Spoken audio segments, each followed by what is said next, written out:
सत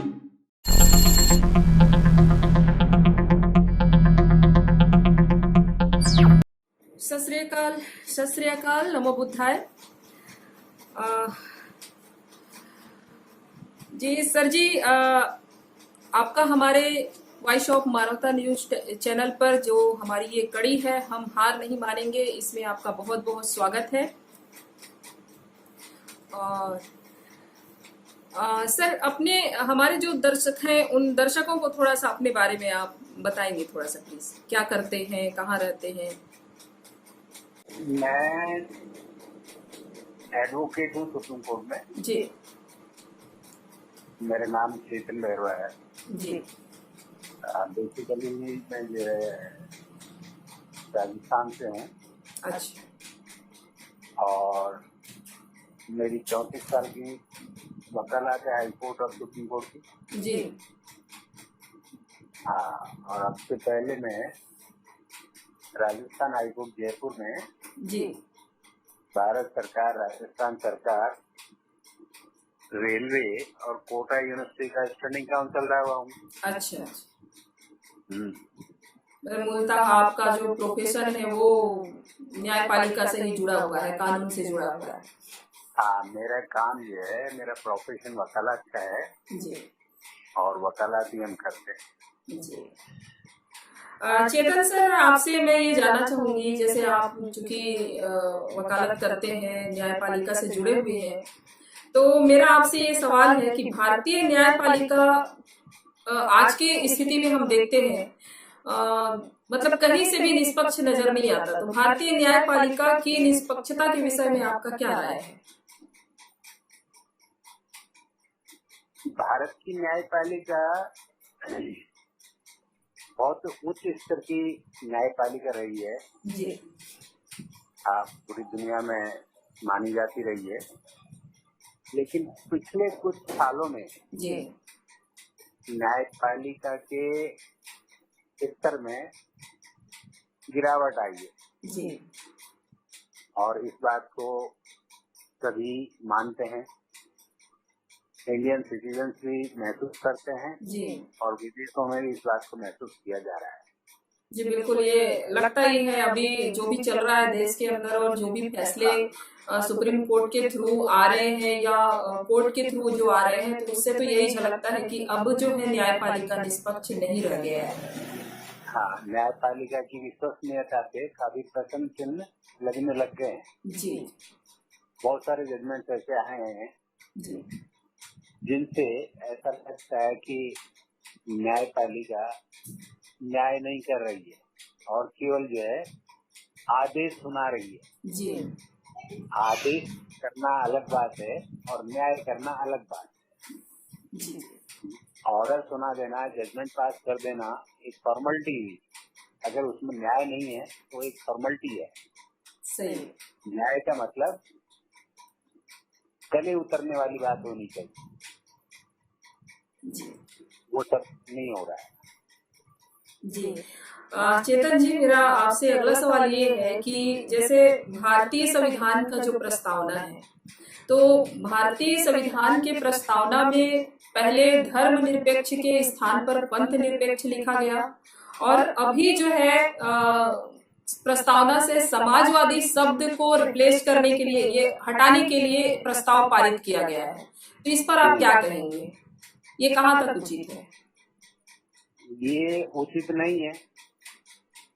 हमारे संविधान का जो मूल स्वरूप है जी, वो मूल स्वरूप ही यही है कि सबके साथ न्याय होना चाहिए और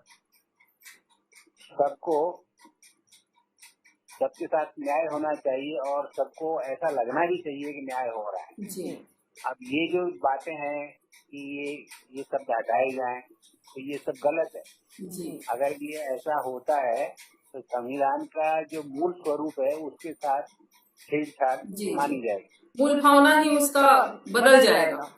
हाँ, जी, उसके साथ छेड़छाड़ मानी जाएगी, जो ठीक नहीं है। जी। चेतन जी, ये तो बहुत आपने बेबाकी से बोल दिया, ये तो सही बात है। दूसरा ये है कि अभी जैसे आरक्षण में पदोन्नति और ये क्रीमी लेयर जैसा जो विषय है, इस पे सुप्रीम कोर्ट का जो रुख है उस पर थोड़ा सा मैं चाहूंगी कि आप प्रकाश डालें। असल में सुप्रीम कोर्ट ने जो जजमेंट दिया है जी, सुप्रीम कोर्ट ने जो जजमेंट दिया है कि क्रीमी लेयर को आरक्षण नहीं मिलना चाहिए। जी, तो सुप्रीम कोर्ट की ये भावना, सुप्रीम कोर्ट की ये भावना जो आई है जी, उसके पीछे सुप्रीम कोर्ट के जजेस का यह छिपा हुआ एजेंडा बाहर आता है जी, कि आरक्षण ही खत्म हो जाना चाहिए। जी, सुप्रीम कोर्ट के जजेस की ये जो भावना आई है उसके पीछे उनकी मंशा ये है कि आरक्षण खत्म ही हो जाना चाहिए। अगर ईमानदारी से उनकी भावना ये हुई होती कि आरक्षण में वाजिब आदमी को आरक्षण मिलना चाहिए, जी, तब तो ठीक है, लेकिन एक्चुअल में सुप्रीम कोर्ट की भावना ये कम है कि वाजिब आदमी को आरक्षण मिले और ये ज्यादा है कि आरक्षण खत्म ही हो जाए। ये इस पर तो एक लंबी बहस भी आम जो चर्चा है, जैसा हम सोशल मीडिया वगैरह में देखते हैं, तो इस पर एक चर्चा चलती है कि अगर आरक्षण खत्म करना है तो इससे पहले सबसे पहले तो आप जाति खत्म कर दो, क्योंकि जातिगत आप आरक्षण की बात करते हो। दूसरा, अगर आप आरक्षण की बात कर रहे हो, खत्म करने की बात कर रहे हो, तो आप मंदिरों से भी आरक्षण खत्म कर दो। आरक्षण एक प्रावधान बना है समाज के उन लोगों के लिए जिनके साथ बहुत अन्याय हुआ है। जी, मनुस्मृति के सामाजिक कानूनों के साथ के द्वारा जिनके साथ बहुत अन्याय हुआ है, जो लोग राष्ट्र की मुख्य धारा से हजारों सालों से दूर हो गए हैं, ऐसे लोगों को राष्ट्र की मुख्य धारा में लाने के लिए, दूसरे लोगों के बराबरी पे लाने के लिए आरक्षण को बनाया गया है। जी, और ये सब सारा नुकसान हुआ है जातिवाद के कारण, मनुस्मृति के प्रावधानों के कारण। वरना तो कोई जिनके लिए आरक्षण बनाया है वो लोग कोई इंसान नहीं है क्या? बिल्कुल उनसे ज्यादा बेहतर इंसान है और उनसे ज्यादा अच्छे नंबर ला के दिखा सकते हैं, उनसे ज्यादा अच्छा काम करके दिखा सकते हैं, लेकिन उनको मौका ही नहीं दिया गया। इसलिए मौका देने के लिए आरक्षण का प्रावधान किया गया। बिल्कुल सही बात। उन्हें अपनी योग्यता साबित करने के लिए मौका देने के लिए प्रावधान किया गया है। ऐसा नहीं है कि वो लोग मानसिक रूप से कमजोर हैं, आरक्षण क्लास के लोग मानसिक रूप से कमजोर हैं, ऐसा नहीं है जी। हाँ, लेकिन आरक्षण को गैर आरक्षणवादियों ने इस रूप में प्रचारित किया है कि ये कमजोर लोगों के लिए बनाया गया हुआ है और इसके जरिए जो लोग आते हैं वो कमजोर होते हैं, उनका वर्क परफॉर्मेंस कमजोर किस्म का रहता है। ऐसा नहीं है, बल्कि वो जो आरक्षित वर्ग से जो आते हैं वो लोग विपरीत परिस्थितियों में निखर करके आते हैं, भले ही उनके नंबर कम हो, लेकिन वो उनसे ज्यादा काम के साबित होते हैं। प्रैक्टिकली जब उनको काम में दिया जाता है तो जो लोग ज्यादा नंबर वाले होते हैं उनसे ज्यादा वो मतलब जो है वर्क परफॉर्मेंस अच्छी करके दिखाते हैं। ये है प्रैक्टिकली तो ये देखा जाए तो आरक्षण तो उन्होंने ही शुरू किया है जो विरोध करते हैं। बिल्कुल बिल्कुल। शिक्षा में उनका आरक्षण है, शिक्षा उन्हीं को मिलता था, दूसरे को तो शिक्षा प्राप्त करने का भी अधिकार नहीं था, है ना। और अभी सुप्रीम कोर्ट में भी आप देख लो, सुप्रीम कोर्ट क्यों, किसी भी आप कोर्ट में, हाई कोर्ट, सुप्रीम कोर्ट, किसी भी जगह देख लो तो सबसे ज्यादा इन्हीं का वर्चस्व है जो इसका विरोध कर रहे हैं। बिल्कुल, ये लोग वापस जो है आरक्षण का विरोध करके वापस जो है मनुस्मृति वाली पोजीशन को लाना चाहते हैं। इनका असली मकसद जो है यही है, इनका असली सोच ही यही है। इनको बड़ी तकलीफ होती है, आरक्षण का विरोध करने वालों को बड़ी तकलीफ होती है ये जान करके कि ये जो है 85% के लोग हैं, ST, SC, OBC के लोग हैं, ये क्यों हमारे बराबर आ रहे हैं। ये क्यों एससी कलेक्टर बन रहे हैं, ये क्यों डॉक्टर इंजीनियर बन रहे हैं, क्यों वकील जज बन रहे हैं, ये जान करके इनको बड़ी तकलीफ होती है। ये डिस्क्रिमिनेशन के, ये पक्षपात के समर्थन वाले लोग हैं। इन्होंने हमेशा पक्षपात चाहा है। इनकी इनकी इनकी इनकी किताबें भी पक्षपात लिखा हुआ है, इनके दिमाग में पक्षपात लिखा हुआ है। वो तो मनुस्मृति पक्षपात का एक ज्वलंत उदाहरण है। और ये उसी पक्षपात को चाहते हैं। उस पक्षपात से इनको फायदा मिलता है, इनको इज्जत मिलती है, इनको सारी प्रतिष्ठा मिलती है, सारे संसाधन मिलते हैं, और बाकी बचे लोगों को कुछ नहीं मिलता। ये लोग चाहते हैं कि सारे संसाधनों पर हमारा कब्जा होना चाहिए, और बाकी बच्चे पहले की तरह दीनहीन अवस्था में होने चाहिए, हाथ जोड़ करके हमारे सामने खड़े रहने वाले होने चाहिए। जी चेतन जी, ये बात तो समझ में आती है कि भाई जिसको आरक्षण से फायदा मिल रहा है, लेकिन आरक्षण का जो विरोध कर रहे हैं उनको तकलीफ है, क्योंकि बाकी लोगों को आरक्षण मिल रहा है। सामाजिक प्रतिनिधित्व या राजनीतिक प्रतिनिधित्व के लिए जो भी है, उनको आगे आने के लिए और अपना स्तर ऊपर उठाने के लिए या मुख्य धारा में उनको आगे आने के लिए आरक्षण मिल रहा है। तो जो विरोध कर रहे हैं उनके स्टैंड से तो समझ में आता है कि चलो उनको नुकसान हो रहा है। उनकी जो इतने हजार सालों की जो व्यवस्था है, कई हजार साल से जो व्यवस्था चली आ रही है, उसको चुनौती मिल रही है। लेकिन जो बाकी लोग हैं, जो कहना चाहिए कि ओबीसी खास करके नहीं समझ रहा, या एसटी जो है इस विषय में उनका कोई रुख नहीं है, तो इस पर आप क्या कहेंगे? मतलब वो लोग क्यों आगे नहीं आते, वो लोग क्यों नहीं समझ रहे इस बात को?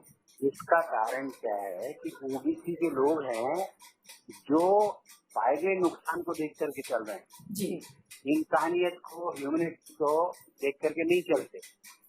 वो लोग क्या समझते हैं कि हम जो है ओबीसी के लोग हैं जी, हमसे कोई ज्यादा नफरत करता नहीं है, और आर्थिक स्थिति उनकी अच्छी है, जमीनों पे उनका कब्जा है, बिजनेस में भी उनका कब्जा है, हिस्सेदारी है। तो क्या है कि उनकी आर्थिक स्थिति मजबूत है और नफरत उनसे ज्यादा कोई होती नहीं है। इसलिए वो जो है आरक्षण विरोधियों का विरोध नहीं करते जी। वो आरक्षण विरोधियों का विरोध नहीं करते। वो ये समझते हैं, वो ये उनको न्याय अन्याय से मतलब नहीं है, उनको अपने फायदे से मतलब है। वो क्या समझते हैं, इन कमजोर वर्ग के लोगों के साथ रह करके हम क्यों फालतू अपनी ताकत खराब करें, बेहतर है कि हम जो उनकी चमचागिरी करके, उनकी गुलामी करके, उनके साथ उनके सिस्टम में एडजस्ट होकर के अपने आप को ऊंचाई को ले जाएं। ये है उनका सोचना। बिल्कुल सही बोल रहे हैं आप। तो चेतन जी, आप हमारे चैनल में आए हैं, हमारे चैनल के माध्यम से आप समाज को क्या संदेश देना चाहेंगे? हम समाज को यही संदेश देना चाहेंगे कि आरक्षण तब तक जारी रहना चाहिए जब तक कि जातिवाद खत्म नहीं हो जाता, क्योंकि आरक्षण का आधार ही जातिवाद है। और आरक्षण की शुरुआत तो इन लोगों ने करी है जो आरक्षण का विरोध करते हैं। इन्होंने हमको पढ़ने नहीं दिया, इन्होंने हमारे संसाधनों में हमें कोई हिस्सेदारी नहीं दी, हमारी आर्थिक स्थिति पर अच्छा नहीं रहने दिया। जब हम उनके बराबर में आ नहीं सके, प्रशासन में हम लोग आ नहीं सके, किसी भी तरीके से इन्होंने हमको आगे आने में रुकावट डाली। तो हम इनको यही कहना चाहेंगे, आरक्षण को जारी रहने दिया जाए, क्योंकि देश का कोई भी आदमी कमजोर होता है तो पूरा देश कमजोर होता है। बिल्कुल। देश का कोई भी आदमी कमजोर रहता है, इसका कोई भी वर्ग कमजोर रहता है, एससी का, माइनॉरिटी का। ये यूं मान करके चलो कि जैसे एक पूरा शरीर है जो अपना एक देश है। अगर इस पूरे शरीर में एक अंग को तकलीफ होती है तो पूरे शरीर को तकलीफ होती है। इसी प्रकार से हमारा देश भी एक शरीर है और इसका एक अंग खराब होता है, मान लो कि शेड्यूल कास्ट का है, शेड्यूल ट्राइब का है, ओबीसी का है, मुस्लिम का है, सिख का है, ईसाई का है। अगर कोई भी हिस्सा इस शरीर का खराब होता है तो निश्चित रूप से पूरा देश खराब होता है, पूरा शरीर खराब माना जाता है, वो अपनी परफॉर्मेंस 100% नहीं दे सकता। ये है। और दूसरी बात ये है कि ये आरक्षण कोई एहसान नहीं है, ये किसी के ऊपर जो है कोई भिक्षा नहीं है, भीख नहीं है। जो ये भीख के रूप में प्रोजेक्ट करके दुनिया के सामने दिखाते हैं, ये तो भीख है। ये भीख नहीं है, ये हिस्सेदारी का सवाल है, रिप्रेजेंटेशन का सवाल है। आर्टिकल 16(4) की जो लैंग्वेज है उसमें साफ लिखा हुआ है कि जिनको अब से पहले इनएडिक्वेट रिप्रेजेंटेशन मिला है उनके लिए जो सरकार कानून बना करके और आरक्षण दे सकती है। इनएडिक्वेट रिप्रेजेंटेशन आर्टिकल 16(4) की जो लैंग्वेज है कॉन्स्टिट्यूशन की, तो साफ लिख रखा है। मैं आपको पढ़ के सुना देता हूँ। आर्टिकल 16(4) में लिखा हुआ है कि जिनको किसी भी कारण से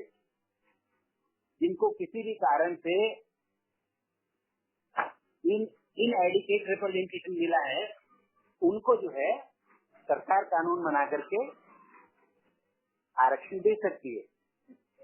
ये है जी। तो बहुत बहुत धन्यवाद चेतन जी, आपने बहुत बेबाकी से हमारे सवालों का आपने आंसर किया है, और निश्चित तौर पे आपका ये जो आंसर है, इसको ये जब लोगों के बीच में जाएगा तो उनको बहुत सच्चाई का पता चलेगा और उनको भी अपनी एक दिशा तय करने में ये मददगार साबित होगा। आपका बहुत बहुत धन्यवाद हमारे चैनल में आने के लिए। थैंक यू जी। तो आप देख रहे थे कि हम अभी बात कर रहे थे, आप सुन रहे थे, हम बात कर रहे थे चेतन जी से, जो कि सुप्रीम कोर्ट के वकील हैं, और उन्होंने किस तरह से बेबाकी से हमारे सारे आंसर का उन्होंने हमारे सारे सवालों का उन्होंने आंसर किया। और निश्चित तौर पे ये समाज को इससे बहुत कुछ सीखने को मिलेगा, और बहुत जानकारी जो उन्होंने दी है कि किस तरह से आज सुप्रीम कोर्ट भी निष्पक्ष नहीं है और सारी जगह केवल एक ही समुदाय का जो कब्जा है वो पड़ा हुआ है, और किस तरह से सुप्रीम कोर्ट भी आज आरक्षण के फेवर में नहीं है, वो खत्म करना चाह रही है। तो इन सारी बातों को देखते हुए इस वीडियो को आप जरूर सुने और हमारे वॉइस ऑफ मानवता न्यूज चैनल को आप जरूर सब्सक्राइब करें। सभी को बहुत बहुत धन्यवाद। जय भीम, सत श्री अकाल, नमो बुद्धाय, सलाम वालेकुम।